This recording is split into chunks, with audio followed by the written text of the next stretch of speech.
मुसलमान है एक यूं करके नमाज पढ़ रहा है और सीने पे हाथ बांधे खड़ा है, और मुसलमान है और एक यूं कानों को हाथ लगा के नाफ के नीचे हाथ बांध के खड़ा है। मुसलमान है एक यूं कर रहा है और हाथ भी नहीं बांधता, ऐसे हाथ छोड़ के खड़ा है, हाथ छोड़ के खड़ा है। और इन तीनों का नबी एक है, तीनों एक नबी के कलमा पढ़ते हैं, हजरत मोहम्मद सल्लल्लाहु अलैहि वसल्लम। किसको पागल बनाया जा रहा है?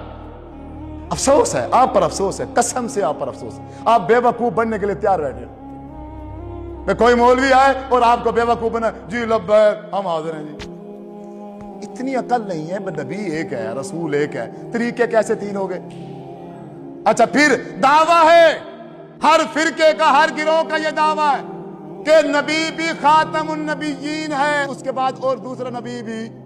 तो दूसरा तरीका कहां से आ गया? फिर अगर दूसरा नबी नहीं है, तरीका कहां से आया दूसरा? फिर जब तीसरा नबी नहीं है तो तीसरा तरीका कहां से आ गया? फिर नबी एक है और उसी पर मोहर लगा दी गई है कि आपके बाद अब कोई नबी नहीं है। जो तरीका नमाज का, रोजे का, हज का अल्लाह के रसूल आज से 1450 साल सिखा के गए हैं, वही तरीका रहेगा या बदल जाएगा? बाद में नबी बदलेगा तो तरीका बदलेगा, या बगैर नबी के तरीका बदल गया है और आप बदला के खड़े हो? ये इतनी सी बात समझ नहीं आती। कभी भी आप में से मेरे किसी बुजुर्ग ने, नौजवान ने इस बात की रिसर्च नहीं की, इस बात की तरफ सोचा नहीं है, इस बात को चेक ही नहीं किया। अहले हदीस के घर में पैदा हुआ, बच्चा अहले हदीस है। अहले देवबंद के घर में बच्चा पैदा हुआ, वो देवबंदी है। अहले सुन्नत वालों के यहां पैदा हो गया, वो सुन्नी है। अहले तशरीह के घर में पैदा हो गया तो वो शिया। तो मिर्जाइयों के घर में जो पैदा होते हैं वो मिर्जाई, ईसाइयों के घर में जो पैदा होते हैं वो ईसाई, यहूदियों के घर में जो पैदा होते हैं वो यहूदी। तो तुमने कौन सा तीर मार रखा है? फिर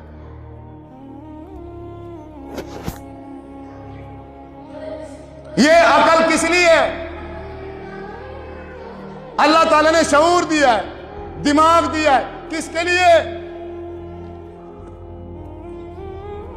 दिमाग और शऊर देने के साथ साथ आसमान से किताब भी उतार के भेज दी है।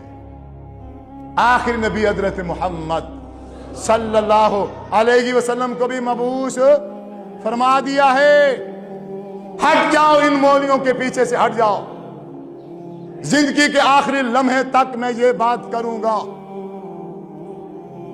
कोई जान की परवाह नहीं है, इस दिल में ईमान है बस। अब ईमान और जान कोई बराबरी नहीं है। ईमान को जिंदा रखेंगे इंशाअल्लाह मेरे रब ने चाहा। कोई पसंद करे ना करे, कोई बुलाए या ना बुलाए, रोजी रोटी का मालिक कौन है? अल्लाह की जिम्मेदारी है। अल्लाह रोजी भी देगा, अल्लाह घर भी देगा। अल्लाह ने सूरत हूद में फरमाया है, ऐ इंसान जब तुम मर जाएगा तेरी कब्र की जिम्मेदारी भी मेरी है। कुछ नहीं चाहिए मुझे, ईमान मिल जाए उसके अलावा कुछ नहीं चाहिए। बेईमान हो गए हैं ये मौलवी। इस मौलवी ने दीन का नक्शा तब्दील किया है, और आपकी सुस्ती की वजह से, आपके सवाल न करने की वजह से, पूछताछ न करने की वजह से, आपने कभी पूछा नहीं है किसी से, कभी भी किसी इमाम को खड़े होकर आपने, आप में से शायद अगर मैं दावा करूं तो एक बंदा भी भरी मजलिस में खड़ा नहीं हो सकता कि जो ये कह दे कि मैंने फला इमाम को कहा है कि आप खड़े होके जरा मुझे बताइए, नमाज पढ़ के दिखाइए कि अल्लाह के रसूल सल्लल्लाहु अलैहि वसल्लम ने नमाज किस तरीके से पढ़ी है। आप खड़े होके मुझे पढ़ के दिखाइए और हदीस खोल के दिखाइए। है इस पूरी मजलिस में, पूरी मस्जिद में कोई एक बंदा है कि जिसने किसी इमाम को ऐसे खड़ा किया हो और उससे तरीका सीखा हो और साथ में कहा हो ये जिस तरीके पे तुम पढ़ रहे हो ये हदीस की किस किताब में लिखा हुआ है, साथ वो भी दिखाओ। है मस्जिद में कोई एक बंदा है? देखो तादाद देखो, बंदा एक भी नहीं खड़ा हुआ। तो बरेलवी बनोगे, फिर देवबंदी बनोगे, शिया बनोगे, अहले हदीस बनोगे, मिर्जाई बनोगे, तुम्हारा तो पता नहीं है, तुम यहूदी भी बन जाओगे, ईसाई भी बन जाओगे।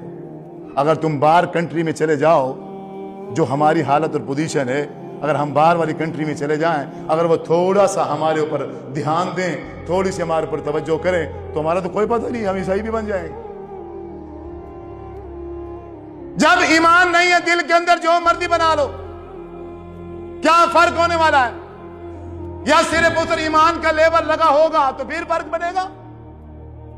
क्या खूबसूरत बात कही थी मेरे नबी ने, मेरी उम्मत में एक वक्त आएगा कि मुसलमान में और काफिर में कोई फर्क नहीं होगा। मुसलमान और काफिर ऐसे होंगे जैसे पांव के दो जूते होते हैं, शक्ल भी एक जैसी, साइज भी एक जैसा, सिर्फ फर्क क्या है, ये दायां है और ये बायां है। उसका नाम यहूदी होगा और इसका नाम मुसलमान होगा। करतूत दोनों के, ना ईमान उधर है ना ईमान इधर।